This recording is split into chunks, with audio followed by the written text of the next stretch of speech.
Divorced men. What happened when she begged you back? Right in front of your new wife. Story 1. We'd just finished our first dance.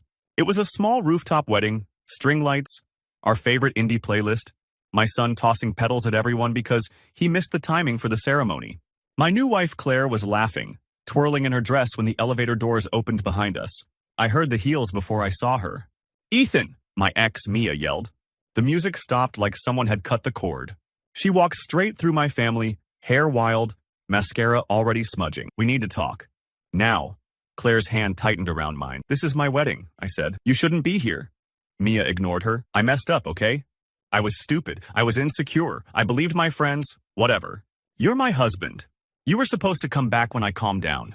I never thought you'd actually marry her." She pointed at Claire like she was some homewrecker and not the woman who held me when the divorce papers came back signed. "You cheated on me." "Twice," I said, loud enough that every aunt and cousin heard it. "You kicked me out. You told me I was too boring for the man you were becoming." Mia's lip trembled. "I was having a breakdown. I'm better now. Therapy, sobriety, all of it. Look at me, Ethan. You still love me." "I know you do." Then she actually dropped to her knees on the concrete. "I will do anything. I'll sign whatever. I'll live wherever. I'll never touch your account again. Just don't do this. Don't throw away 10 years for some midlife crisis bride." I felt Claire flinch at that, but she didn't say a word. She just slipped her arm around my waist and leaned in. "Say what you need to say," she whispered in my ear. "But don't you dare lie to make anyone comfortable. Not her. Not your family. Not me." Everyone was watching. My mom. Our kid. The DJ. The caterer holding a tray of sliders like it was a shield. I looked down at my ex, mascara streaking, dress half-zipped, begging in front of the woman who'd seen me at my lowest. "You're right," I said. "I do still love you, just not the way you want." Her eyes lit up for half a second. "I love you like a cautionary tale. Like a lesson I survived." I took Claire's hand and pulled her closer. "This is my wife. I'm not her plan B. I'm not coming back," Mia screamed, like I'd physically hit her. She called Claire a thief, my mother a traitor, and me a coward. Security finally escorted her out while the guests pretended not to stare. The DJ quietly turned the music back on. Claire looked up at me, eyes searching. "Still want this song?" I kissed her in front of everyone, in front of the echo of my old life still ringing in my ears. "More than ever," I said. And then we danced while my past was dragged back into the elevator and out of our future. Story 2. My ex chose the worst possible place to stage her performance. The courthouse steps. We had just come out after my second wedding. Small civil ceremony, just us, my brother, and a couple of friends. My new wife, Layla, was laughing because the officiant mispronounced my last name again when we heard, "You've got to be kidding me." My ex, Jenna, was leaning against one of the pillars, arms folded like she'd been rehearsing this all morning. Her sister was filming on her phone. "Of course. You really did it," Jenna said, walking down toward us. "You really married her." Layla's smile faded, but she stayed close. "Do you two need a minute?" she whispered. "No," I said too fast. "We're good." Jenna stopped a step below us, forcing herself to look up. "I thought you'd wait," she said, voice shaking. "You always waited for me. When I had to find myself, when I needed space, when I went on that month-long girls' trip that was actually me living with another guy. You always waited." People coming out of the courthouse started slowing down to watch. "I signed the divorce papers, Jenna," I said. "You told the judge you were emotionally done 2 years ago." Her eyes filled with tears that, I'll be honest, used to destroy me. "I was wrong," she said. "I was selfish. I believed I could do better than a man who loved me quietly. I thought I wanted fireworks, not stability. But all those fireworks cheated, lied, left. You never did. Please." She looked over my shoulder at Layla. "Please don't take him from me." Layla raised her eyebrows. "He's not a toy on a shelf," she said softly. "You put him on the curb." Jenna didn't even look embarrassed. She stepped up another stair, close enough to touch me. "Do you remember our vows?" she asked. "I do. I remember every word you said. You said you'd keep fighting for us even when I wasn't easy to love. Well, I'm not easy, but I'm here, fighting. One more chance. I'll sell the condo. I'll pay back what I took from the joint account. I'll move states. I held up my hand. "You fought for the right to be free of me," I said. "Now you have your freedom. Use it." Jenna's sister muttered, "Say something good, this isn't getting views," under her breath. And that broke whatever spell was left. "You're filming this?" Layla asked. "You came to beg for a man back on camera?" Jenna's face crumpled. I thought people would root for us." I took Layla's left hand, raised it so the ring caught the afternoon light. "They will," I said. "Just not for that us." We walked past them down the steps. Jenna called my name again, voice raw, But I didn't turn around. Not this time. The video hit social media anyway. Comments were split between, "Queen, know your worth," and "he's heartless." But every time I see it, what I notice isn't my ex crying or me walking away. It's Layla, standing beside me the whole time, not clutching, not dragging me off, just trusting I'd choose the life I had now over the chaos I'd survived. Story 3. My ex begged me back during my own pregnancy announcement dinner. My new wife Nora and I had invited a small group of people to a restaurant. Family, a few close friends. We clinked glasses. I stood up, all nervous, and said, "We have news." And Nora held up the tiny ultrasound picture. Everyone was cheering. My mom was sobbing when I heard a chair scrape behind me. The cheering died off like someone turned down the volume. My ex, Kelsey, was standing at the entrance, clutching her purse like a life raft. I hadn't seen her in 2 years. She looked directly at Nora's stomach, then at me. "So it's true," she said. "You're really starting over without me." My heart dropped. My sister made some kind of strangled, "Are you kidding me?" noise, but Kelsey just kept walking toward our table. "I heard from a friend," she said. "I thought it was a joke." "You? The guy who spent 5 years giving me second chances? Finally drawing a line?" Nora's hand found mine under the table. She was shaking, but her eyes were steady. "Kelsey, this isn't the time," I said. "We're celebrating."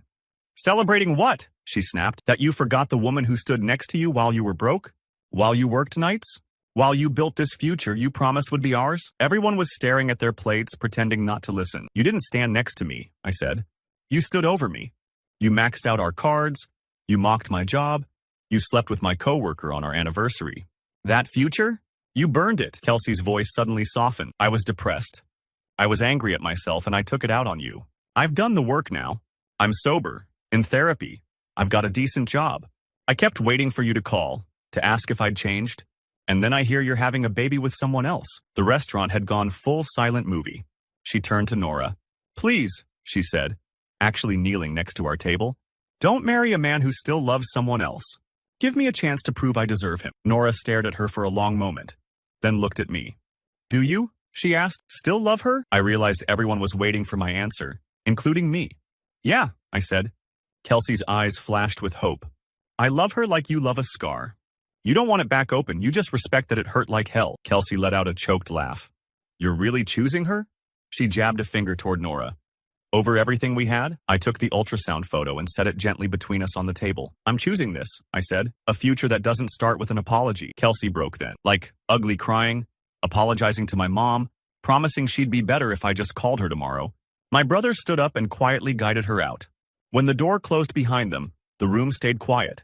Nora's eyes were glassy. "I'm sorry," I whispered. "I should have seen that coming." She wiped her eyes and smiled, a little shaky. "Honestly, I kind of needed to see it." "See what?" "That you're not the man who keeps going back into burning houses," she said. "You're the man who walks out and locks the door." We raised our glasses again. The toast was messier this time, but somehow more real.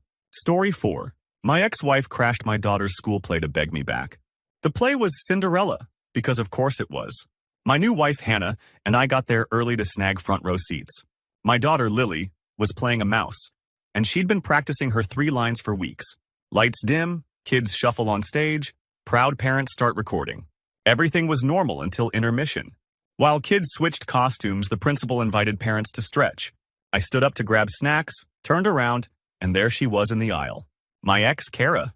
She looked exhausted, too thin, eyes ringed with dark circles. The last I'd heard, she'd moved 2 states away with the guy she cheated on me with. Apparently that imploded. "You changed your number," she said, like it was an accusation. "Yeah," I replied. "That's kind of what people do when their ex leaks their text to their affair partner." Hannah stood up slowly next to me. She didn't say anything, just positioned herself between Kara and the row of kids behind us. Kara's gaze flicked to Hannah's ring. "So it's real," she said. "You really married her. You didn't give us a chance to fix things. We were divorced for a year before I even asked Hannah out," I said. "You signed the papers to move in with someone else." Kara's lip trembled. "I was having a breakdown. I thought you'd always be there. You always forgave me. Remember when I disappeared for a weekend and you just took me back? I thought that's who we were." Parents began pretending to look at the set list, clearly listening. "Look, we can talk later," I said. "This is Lily's night." That's when Kara dropped to her knees in the aisle and grabbed my hand. "Please," she whispered, loud enough for everyone in rows 1 through 5 to hear. "I'm sorry. I left because I couldn't stand how good you were to me. I didn't feel like I deserved it, so I sabotaged it. But I'm better now. I swear I'll be faithful. I'll stop drinking. I'll go to counseling. I'll sign a post-nup. Anything. Just don't leave me out here alone. Hannah's jaw clenched so hard I thought she'd crack a tooth. But she still didn't speak. She just looked at me. Kara, stand up, I said quietly. The kids can see you. Let them, she cried. Let everyone see I'm fighting for my family. That word hit a nerve. You fought for your freedom, I said, pulling my hand back. You told the judge you wanted a life that didn't revolve around a 9-year-old and a man who worked nights. Some parents gasped. One actually said, wow, under her breath. Kara started sobbing, reaching for me again. I made a mistake. No, Hannah cut in softly. You made a choice. Over and over. She looked at me again, but it wasn't begging. It was a question. Am I choosing this too? I'm not leaving my wife, I said, and I'm not confusing my daughter any more than she already is. If you want to be better for Lily, show up to your visitation sober and on time. Begging me in front of her classmates isn't love. It's damage control. Security, yes, the school had security, finally came and walked Kara out as she shouted my name and promised she'd kill herself if I didn't call. After they left, I sat down, hands shaking. Hannah rested her head on my shoulder. Do you regret anything? She asked. I thought about the years with Kara, the chaos, the drama, the way my stomach was never truly calm around her.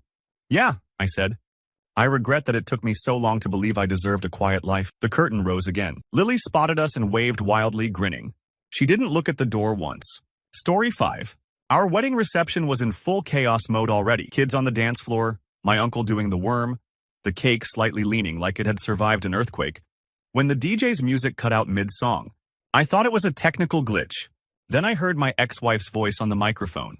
Hi, sorry, Tasha said, standing in the middle of the dance floor in a tight red dress that screamed, I didn't read the room. I just need 1 minute with the groom. My new wife, Priya, froze next to me at our table. The entire room turned as one. I marched toward the DJ booth. Turn it back on, I hissed to the poor guy, but he just shrugged, panicked. Tasha looked at Priya, then at me. I'm not here to cause drama, she lied into the mic. I'm here because the wrong woman is wearing that ring. Gasps.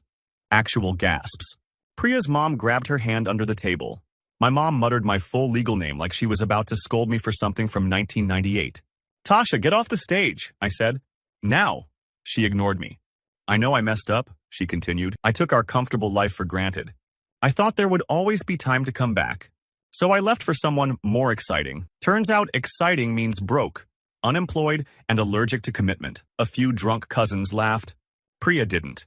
I kept waiting, Tasha said, voice shaking, for you to show up at my door and say you still loved me, that you'd take me back if I begged. But you never came.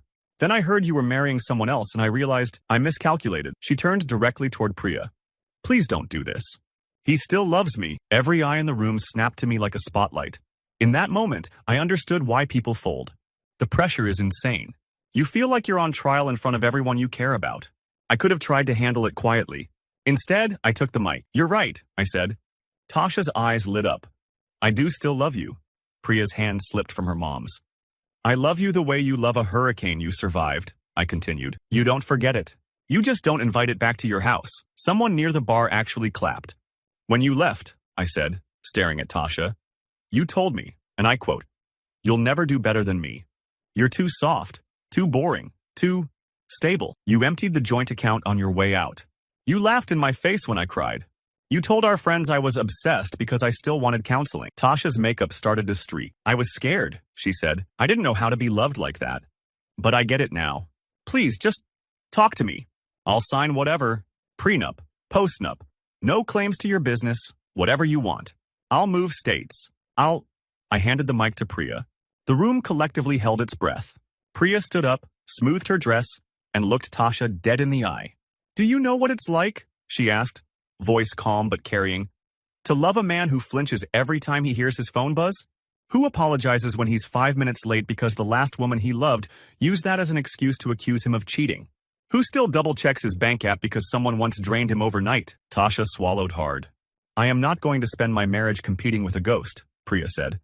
And he is not going to spend it proving he's over you. So here's what's going to happen. You're going to walk out those doors. You're going to figure your life out. And we, she laced her fingers through mine, are going to dance. She handed the mic back to the DJ like she'd just finished a TED Talk. Tasha looked at me one last time. So that's it? She whispered. After everything? I squeezed Priya's hand. That's the point, I said. After everything, Tasha left to a silence so loud it rang. Then the DJ, absolute legend, hit play on Shake It Off. My family lost their minds on the dance floor. Priya and I danced until our feet hurt, until the leaning cake finally gave up and collapsed, until my past was just another drunk wedding story instead of my entire identity. Story 6. The begging started in the police station lobby. My ex, Rachel, insisted on meeting there for custody exchanges after the divorce. Said it made her feel safer. Translation: she wanted an audience. I agreed because I was done fighting. This time, my new wife Sophia came with me. It was my weekend, and we were taking my son to a science museum. We're sitting on the hard plastic chairs when Rachel walks in, 2 minutes late as usual, dragging our 8-year-old behind her. She freezes when she sees Sophia, looks her up and down like she's inspecting a rental car. Wow, she says. Didn't take you long. Sophia gives her a tight smile. Hi, Rachel. My son runs over and hugs me. We're going over his backpack checklist when Rachel suddenly says, louder than necessary, "Can we talk? Alone?" "No," I say. "We're in a police station. This is as alone as we get." She glances at the officers at the desk, then back at Sophia, and something in her snaps. She drops her purse, walks right up to me, and her voice starts to crack. "I messed up, okay?" she says. "I was drowning and I grabbed the wrong lifeboat. I thought I was trading up. Turns out, I traded a man who made dinner and read bedtime stories for a guy who thinks babysitting his own kid is oppression." The officer at the front desk pretends to type faster. "I've been going to therapy," she continues. "I'm off the pills, I'm sober, I've been working 2 jobs. I'm trying, and every time I see you, you're just happy.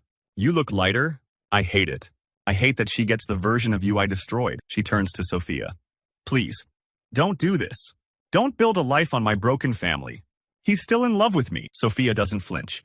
"If he is," she says calmly, "then he can say it himself." Rachel spins back to me, eyes blazing. "Well?" I take a breath I didn't realize I was holding. I've spent years folding in situations like this, smoothing it over, minimizing. "Rachel," I say, "I don't love you anymore. I care that you're the mother of my child. That's it." Her face crumples. She drops to her knees right there on the lobby floor, clutching my hand. "Please," she whispers. "We can be a family again. I'll sign whatever you want. We'll move. We'll start over. I'll let your wife come around as a friend or something.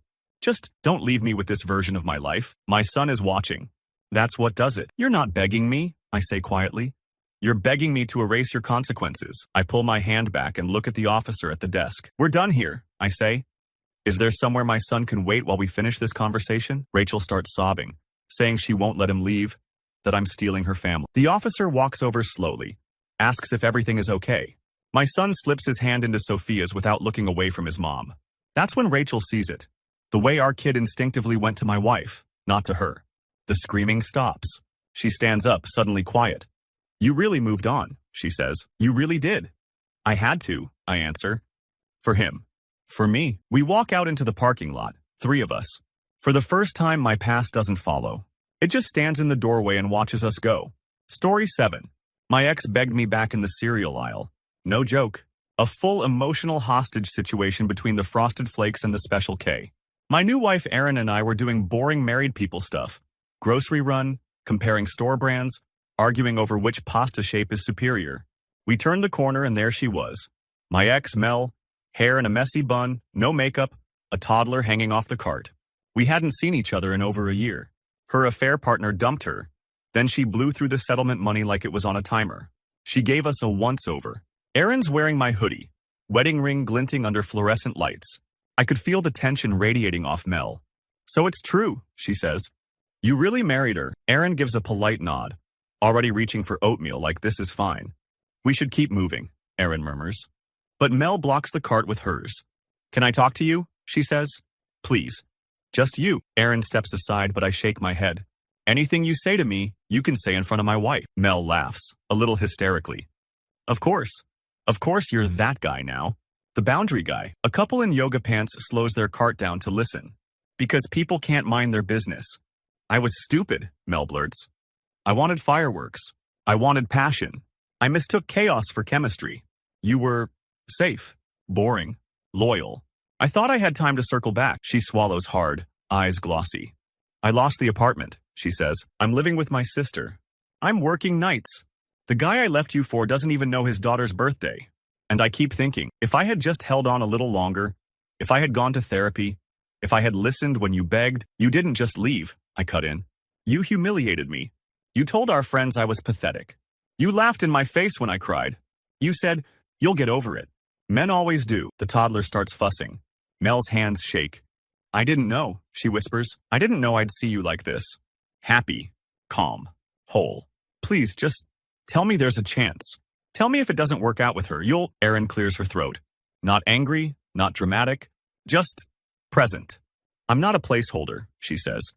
If he walks away from me, it won't be to rewind your story. People are openly pretending to compare granola boxes while eavesdropping. Mel's voice goes raw. I'll sign whatever you want. I won't ask for support. I'll forgive the debt. I'll move back in as a roommate until you trust me again. Just don't let this be it. I should feel powerful. I don't. I feel tired. You're not asking for another chance, I say. You're asking for a time machine. I put a box of cereal in our cart. The most mundane movement in the world. I hope you get better, I add. For you. But I'm not your rehab. We push past her. The yoga pants couple suddenly discovers an urgent need for rice cakes. At the end of the aisle, Erin squeezes my hand. Are you okay? She asks. I nod. For the first time in a long time, yeah. Behind us, Mel starts crying loud enough to echo. For once, I don't turn back. Story 8. My ex chose her father's funeral to beg me back. It was already a weird day. I'd been married to her, Emma, for 12 years. I knew her dad. He liked me more than he liked his own daughter by the end. He watched her blow up our marriage, cheat, drain accounts, the works. Then he got sick, and I still showed up because my kids loved their grandpa. My new wife, Maya, came with me. She sat on the aisle so the kids could go back and forth. We kept it low-key out of respect. No PDA, no drama. Then Emma walked into the church, saw us in the second pew, and something snapped. The service went fine. People cried, shared stories. At the graveside, the pastor said his final words. Everyone started to drift away. That's when Emma turned to me, in front of the casket. You shouldn't be here, she said, not with her. Maya squeezed my hand but let go, giving us space without leaving. I'm here for the kids, I replied, and for your dad. He asked me to be. He also asked you to fight for me, she shot back. Remember? In the hospital? He squeezed your hand and said, don't give up on my girl. I did fight, I said. For years. You surrendered. Her face twisted. I was lost. I was stupid. I chased excitement because I was scared of feeling stuck. I thought I could always come back to you. You were my constant. Mourners started pretending to adjust flowers so they could listen in. The casket was literally between us. I've been alone for a year, Emma continued. I'm sober. I'm in therapy. I cut off the people who fed my worst impulses. I keep wanting to call you and then I see a photo of you, smiling with her. She looked at Maya like she was a stain. It should have been me in your new life. It was supposed to be our second chance. Her voice cracked. She stepped closer. Please, she whispered. He's gone. I don't want to lose everything in the same year. Take me back. I'll sign a post-nup. I'll put the house in your name. I'll go to church. I'll do anything. Just don't walk away from me again. Maya didn't move. She just watched my face. You didn't lose me, I said. You threw me off the boat and then got mad I learned how to swim. Emma grabbed onto my jacket, tears streaming, full body shaking. I was sick, she said. You know that now. You know better now. Doesn't that count for something? In your healing? Yes, I said. In our marriage? No. The pastor lingered nearby, uncomfortable. My son shifted from foot to foot, looking between us. Mom, he said quietly, please stop. That gutted me more than anything. I gently pried her fingers off my jacket. I'm not dishonoring your father by refusing to repeat history, I said. He didn't mean let her destroy you twice. He meant don't stop believing she can be better. I still believe that. Just not with me. Emma's shoulders slumped. For a second, she looked like a little girl next to that grave. So I lose you, she said, and I have to watch you be the husband I wanted. To someone else. She looked at Maya then, like she was finally seeing her. Take care of him, she told her. He deserved better long before I forced him to find it. Then she walked away, crying into her hands. My daughter slipped her hands into mine and Maya's. Can we go home now? She asked. For the first time, home didn't feel like a place I was borrowing from my past. It felt like something I'd actually built. Story 9. My ex begged me back in an ER waiting room while our kid was getting stitches. Our 9-year-old son had taken a header off the monkey bars, split his chin open. School called me and my ex, Liv, at the same time. By some cosmic joke, we arrived at the hospital doors simultaneously. Me with my new wife, Tara, and Liv alone. Triage was chaos. Blood, crying, people in scrubs. They took my son back pretty quick. Then it was just us in the hard chairs, fluorescent lights buzzing. Liv was pacing like a caged animal. "This is your fault," she snapped at me. "You always let him climb too high." "He fell during recess," I said. "I wasn't even there." She opened her mouth, closed it again, and then her eyes landed on Tara's hand resting on my knee. "What's she doing here?" Liv demanded. "My husband called me from the car," Tara said calmly. "I came." Liv laughed bitterly. "Of course. You get the emergencies now too." A nurse called a name, not ours. Someone started crying in another corner. The TV above us played a muted cooking show. Out of nowhere, Liv sat down across from us and put her head in her hands.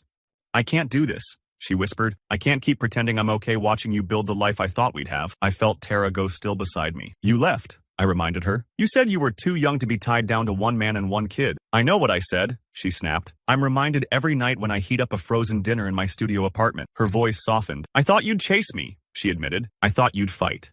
You always did. For years, every time I threatened to leave, you begged me to stay. So I tested it. One more time. And you let me go." Tara's fingers tightened around mine. Liv's eyes filled with tears. "I've been trying to convince myself you replaced me," she said. "But you didn't. You upgraded. You're calmer, you laugh more, you don't flinch when your phone rings." She suddenly slid off her chair and onto her knees in front of us. People glanced over, then pretended not to. "Please," she said, looking up at me. "Take me back. I'll do counseling, I'll sign a post-nup, I'll accept 50-50 custody without drama. I'll stop disappearing for weekends. I'll quit drinking. I'll do whatever it takes. I miss your stupid dad jokes. I miss you humming when you cook. I miss our son waking both of us up on Saturday mornings instead of choosing whose house he likes more that day." Her voice broke. "Don't give her." She jerked her chin toward Tara. "The version of you I helped build." Tara spoke before I could. "You didn't help build him," she said quietly. "You kept trying to tear him down and he grew anyway." Liv snapped her gaze to her. "You don't get to talk," she spat. "You're the consolation prize." "No," I said. "She's the reward." I leaned forward, forcing Liv to look at me.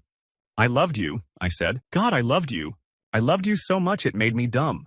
I covered for you, lied for you, forgave you. You treated that love like a safety net. And when you cut it, you expected me to stand underneath anyway." Liv's mascara was running in streaks. "So that's it?" she whispered. "There's no version where we figure it out?" "Not one where I survive it," I answered. A doctor popped his head out. "Parents of Eli?" We both stood. Tight moment. "I'm his father," I said. "This is his mother. And this is my wife." The doctor nodded and held the door. Liv wiped her face. As we walked back, Liv stayed a half step behind us. For the first time, I didn't feel pulled between them. I held Tara's hand and followed my son's voice down the hall, leaving the begging version of my past in the waiting room with the broken vending machine. Story 10. My ex begged me back in front of my new wife, our lawyers, and a mediator. We were there for a child support modification. My ex, Nina, had lost her job and wanted to reduce her payments. I wasn't fighting that part. I knew things were rough. What I was fighting was her habit of forgetting weekends and dumping our daughter on us last minute. My new wife, Jess, came because she handles numbers better than I do, and because Nina's version of reality tends to warp without witnesses. We're in this bland conference room. Beige walls, bad coffee, a mediator doing their best neutral face. The lawyers go back and forth. Nina's saying she can't work more hours because of emotional burnout. Her lawyer is pushing for less overnights with her so she can stabilize. At some point, Jess quietly slides a printed calendar across the table, highlighting all the times Nina no-showed or dropped our daughter off late. The mediator looks not impressed. We take a break. I step into the hallway to breathe. Jess stands next to me, scrolling through her phone. That's when Nina comes out, closing the door behind her like this is a soap opera. "You really brought her," she says, glaring at Jess. "To our mediation." Jess doesn't even look up. "I'm here for my family," she says. "That includes your daughter." Nina's face crumples, then hardens. "You were supposed to be my family," she says to me. "Not hers. Do you get that? I married you when you had nothing. I worked overtime while you chased your dream job. I carried us. And the second I cracked, the second I wanted out, you turned around and built the life I asked for with someone else." "You didn't crack," I say. "You detonated.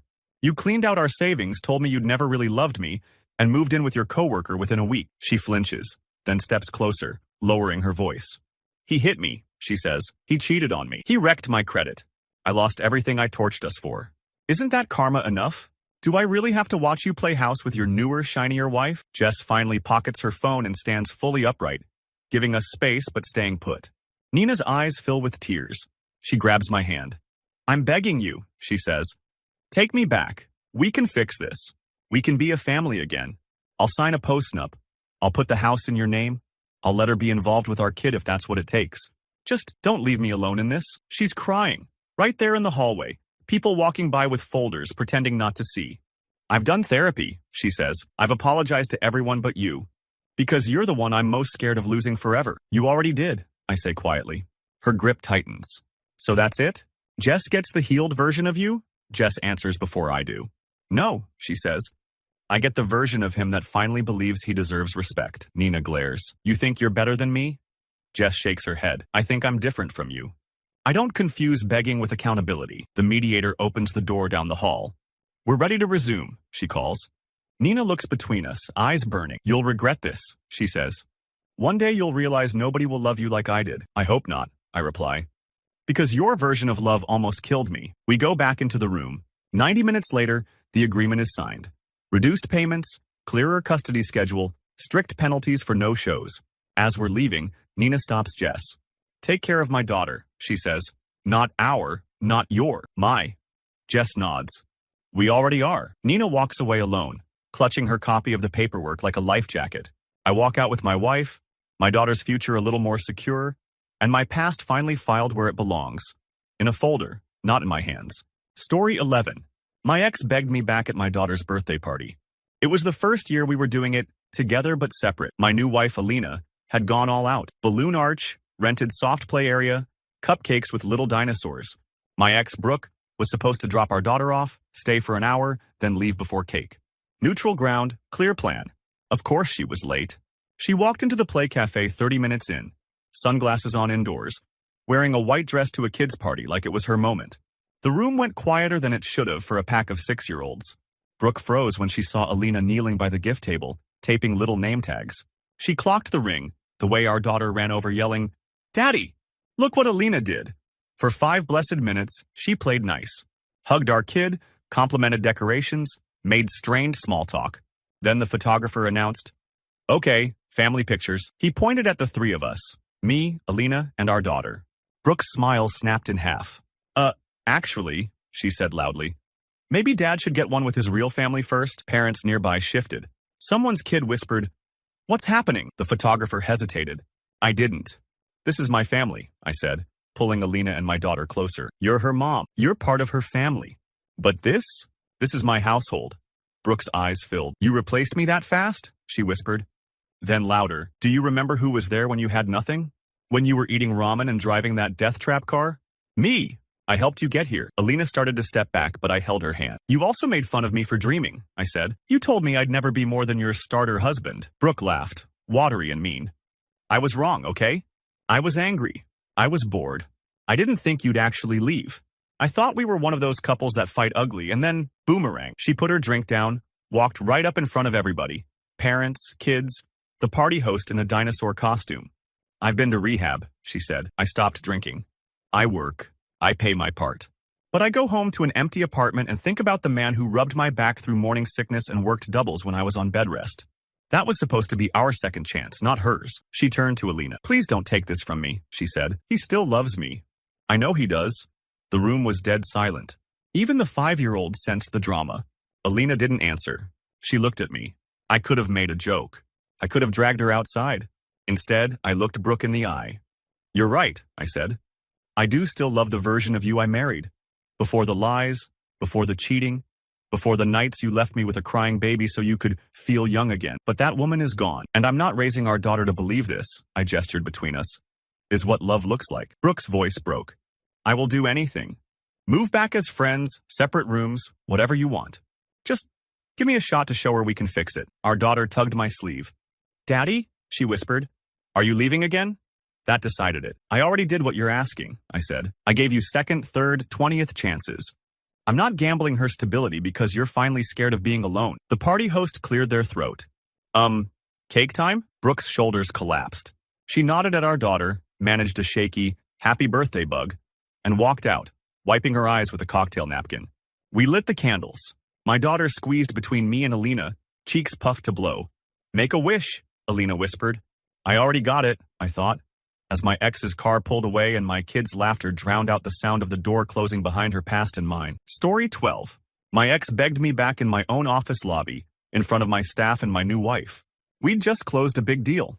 My team surprised me with a congrats on the promotion cake in the break room, and my wife, Lena, had swung by with coffee for everyone.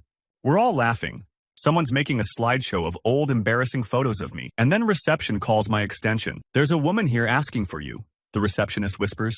Says it's urgent. I step into the lobby with Lena beside me, and there she is. My ex, Holly, in a too-tight blazer and that same perfume that used to trigger my panic attacks. She looks around at the glass walls, the nice furniture, the logo with my name under partner, and I can literally see her recalculating. This what you were building in secret? She says. While I sat at home waiting for you to grow up? No, I reply. This is what I built while you blew our rent money at bars and told your friends I was a loser. Lena squeezes my arm gently. We can go back upstairs, she murmurs. But Holly steps closer, eyes glassy. I messed up, she blurts. Okay? I thought you'd be stuck at middle management forever. I thought I was bailing out of a sinking ship. So when a guy with a nicer car and a bigger apartment wanted me, I jumped. She laughs bitterly. His car was leased. The apartment was in his ex's name. He kicked me out 3 months later. I've been bouncing between couches ever since, watching you climb. People at the nearby desks are definitely listening now. I've been sober 8 months, Holly says. I got a job. I'm paying my debts. And every time I think about what I want next, it's you. Not your money, not the title. You.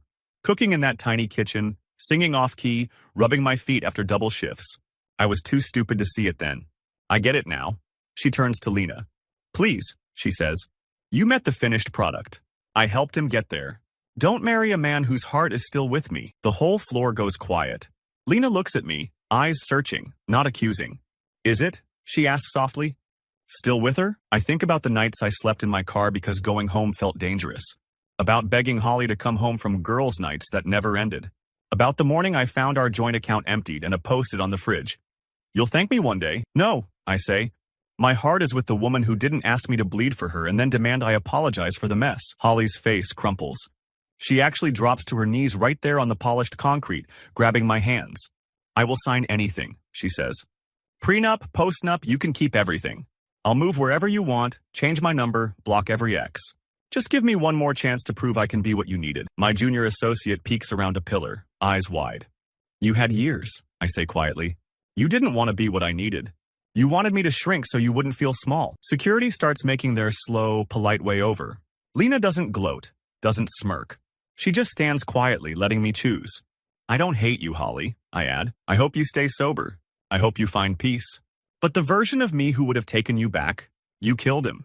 I'm not bringing him back to life so you don't have to sit with what you did. Security gently helps her up. She sobs, calling me selfish, saying I forgot where I came from. I look at Lena. I didn't forget, I say. I just finally realized I don't live there anymore. Then I went back upstairs to a sheet cake that suddenly tasted like freedom. Story 13. My ex begged me back on a live stream. My new wife, Danny, runs a small YouTube channel. She was doing a stream to celebrate hitting 100,000 subscribers. We set up balloons, lights, the whole cute at-home studio vibe. I was off camera, occasionally handing her water and reading chat. Someone asked how we met. Danny smiled at the camera. We were both getting divorced, she said. He was rebuilding from nothing, I was too. We trauma bonded and then actually did the work. Chat ate it up. Then I saw a username I recognized pop up in the chat. Hey, answer me. My ex, Tori. Before I could process, there was a knock at the door. Hard. Repeated. We muted the mic, threw up a technical difficulties screen, and I went to answer it. Tori barreled past me into the living room. Real cute, she said, gesturing at the ring light. You turned our entire story into content. Danny stood up from her chair, eyes wide. Tori, this isn't the time, I said. We're in the middle of something. That never stopped you from fixing my messes before, she snapped. You drove to get me at 3 a.m. from guys' apartments. You bailed me out when I overdrafted. Now suddenly you're Mr. Boundaries because you've got an audience? She turned to Danny. Does he tell them who paid the rent while he found himself? Who sat through his crying jags? Who believed in him before you swooped in? Danny's voice stayed calm. Our viewers know he went through hell, she said. They don't need every detail. This is not going on stream. Oh, it's going viral, Tori said, eyes glittering. One way or another. She swung back to me, tears forming. I lost everything, she said. The guy I left you for cheated. My credit's wrecked. I'm back at my mom's. I got sober, I went to therapy, I read every book about attachment styles and self-sabotage. She laughed, choked. Every page might as well have had your name on it. I finally see what you were trying to give me, and I threw it out. She stepped closer. I am begging you, she said, voice cracking.